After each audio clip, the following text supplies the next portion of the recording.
అమరావతిలో మంత్రి అచ్చెన్నాయుడు మీడియాతో మాట్లాడుతున్నారు. లైవ్ చూద్దాం. ఎంత నష్టపోతారు? ఎవరు కూడా ఇంతవరకు మిర్చి వచ్చే ముందే మీ అందరి సమక్షంలో నేనే గుంటూరు వెళ్ళి రివ్యూ చేశాను. వాస్తవాలన్నీ తెలుసుకున్నాం. డిపార్ట్మెంట్తో 5 సార్లు రివ్యూ చేశాను.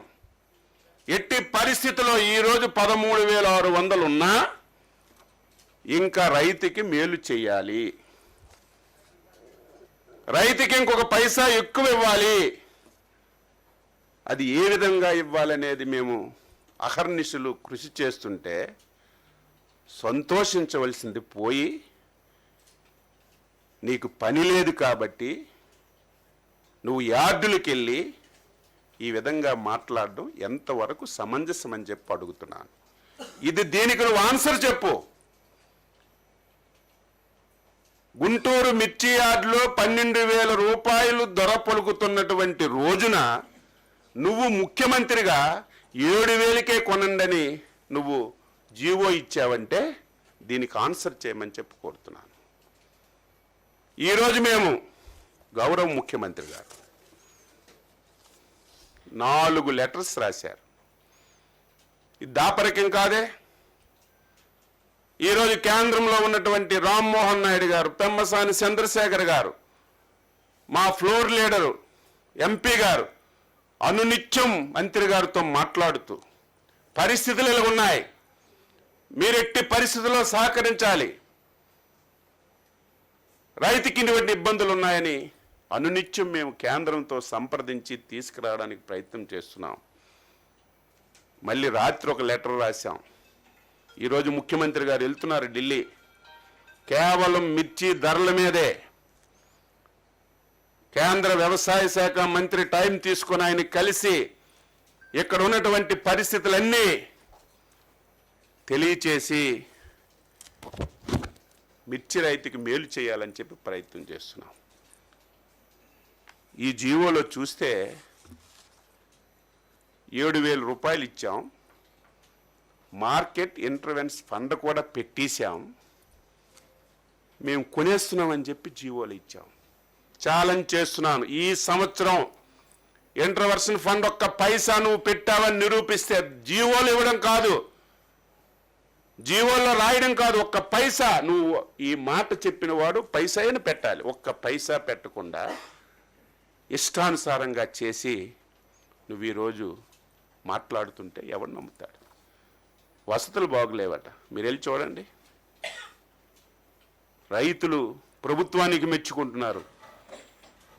ఉండడానికి వసతి కానీ భోజనాలు కానీ ఇప్పుడిప్పుడే మార్కెట్ అందుకుంటుంది. ఈరోజు ఒక 500-600 పెరిగింది. వచ్చిన బస్తా వచ్చినట్టుగా వెళ్ళిపోతుంది. దీనికి కారణం ఏంటి? ఈరోజు ఎక్కడికైతే మనం ఎక్స్పోర్ట్ చేసేవాళ్ళము, శ్రీలంక కానీ చైనా కానీ మలేషియా కానీ, ఇవన్నీ మన దగ్గర నుంచి ఎక్స్పోర్ట్ అయ్యాయి. వాళ్ళు ఈ 2-3 సంవత్సరాల నుంచి మన దగ్గర దొరుకుతున్నటువంటి ఏ వెరైటీ అయితే ఉందో ఆ వెరైటీని వాళ్ళు పండించుకుంటున్నారు. దానివల్ల ఈ సమస్య వచ్చింది. ఓకే, జగన్మోహన్ రెడ్డి నేను ఉన్నప్పుడు ఈవేళ ఇంకా పచ్చి, ఆయన ఉన్నప్పుడే 27,000 పలికిందట. ఎంత పచ్చి అబద్ధాలు కొట్ట, ఇంత అబద్ధాలా? హైయెస్ట్ ఎప్పుడు పెరిగింది? ఇప్పుడే చెప్పాను కదా, 2022, 23, 20,500, 2023, 24, 20,000, 27,500 పలికిందని చెప్తున్నాడు. ఏం జగన్మోహన్ రెడ్డి 2019, 20 నువ్వే ఉన్నావు కదా, 21, 22 నువ్వే ఉన్నావు కదా, 21, 22, 23 వరకు నువ్వే ఉన్నావు కదా. ఆ 3 సంవత్సరాలు ఎందుకు పెంచలేదు? 13,000 నుంచి 22,000. పరిస్థితులు బట్టి, ఆ రోజున్నటువంటి కోవిడ్ బట్టి ధర పెరిగితే నేనున్నప్పుడే పెరిగిపోయింది. నువ్వు ఉన్నప్పుడు 3 సంవత్సరాలు ఎందుకు పెరగలేదు? ఆన్సర్. ఈ దేశంలో ఫస్ట్ టైం ఆంధ్రప్రదేశ్ చరిత్రలో ఎవరు ముఖ్యమంత్రి ఉన్నా సరే ఫస్ట్ టైం మిర్చికి ధర తగ్గిపోతే 138 కోట్లు ఇచ్చి ధర పలికించినటువంటి ప్రభుత్వం నాయకుడు చంద్రబాబు నాయుడు. ఆంధ్రప్రదేశ్ చరిత్రలో మిర్చికి అదనంగా ప్రభుత్వం నుంచి ఒక పైసా ఇచ్చిన సందర్భాలు లేవు.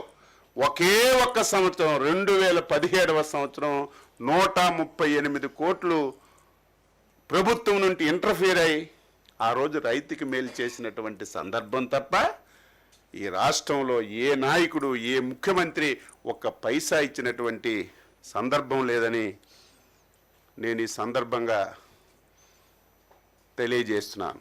ఇవన్నీ ఎందుకు చెప్తున్నానంటే ఇప్పుడిప్పుడే ఆశాజనకంగా ఉంది. గత సంవత్సరం ఏదైతే కోల్డ్ స్టోరేజ్లో పెట్టారో సరుకు, ఆ సరుకు అంతా ఖాళీ అయిపోయింది. అంటే పాత సరుకు అంతా వెళ్ళిపోయింది. ఇప్పుడు 5-6 రోజుల నుంచి చూస్తుంటే ఒక్క బస్తా ఉండడం లేదు. ఇప్పుడే మాకు సమాచారం, ఈరోజు చైనాలో కానీ ఆ దేశాల్లో పండించిన పంట సరిగా లేదని, క్వాలిటీ పోయిందని, మళ్ళీ మందాని మీద ఆధారపడ్డారని ఇప్పుడే సమాచారం వచ్చింది. ఇది ఒక శుభ పరిణామం. ఒక 2-3 రోజుల్లో ఇది కోలుకుంటుందని చెప్పి అనుకుంటున్నాం. ఈరోజు బాధ్యత గల ప్రభుత్వంగా రైతు కష్టాల్లో ఉన్నాడు కాబట్టి, ఇబ్బందుల్లో ఉన్నాడు కాబట్టి న్యాయం చేయాలని కేంద్ర ప్రభుత్వంతో కూడా సంప్రదించి మేము అన్ని విధాల ప్రయత్నం చేస్తున్నాం. ఈరోజు మార్కెట్ ధర ఫిక్స్ చేయాలి. ఎందుకు చేయలేదు? ఇప్పుడు మేము మార్కెట్ ధర ఫిక్స్ చేస్తే దానికంటే ఎక్కువ రేటు అమ్ముతున్నారు. నీలాగా పిచ్చి ఆలోచనలు చేసి అవగాహన లేకుండా జీవోలు ఇస్తే దానివల్ల ఎంత నష్టం రైతుకు జరుగుతుంది. ఈరోజు నేను 11,600కో 12,000కో ఒక మార్కెట్ ధర నిర్ణయించవచ్చు. రేపు 20,000 అవుతుంది, 15,000 అవుతుంది, 16,000 అవుతుంది. ప్రభుత్వం 11,000కే కదా మార్కెట్ ధర ఇచ్చింది. మేము అంతెంత కొంటామని మళ్ళీ వర్తకులు ఎదురు తిరుగుతారని ఒక మంచి ఆలోచనతో అన్నీ అబ్జర్వ్ చేసి ఎంతవరకు మేము మేలు చేయాలో అంతవరకు మేలు చేయడానికి ప్రయత్నం చేస్తున్నాం.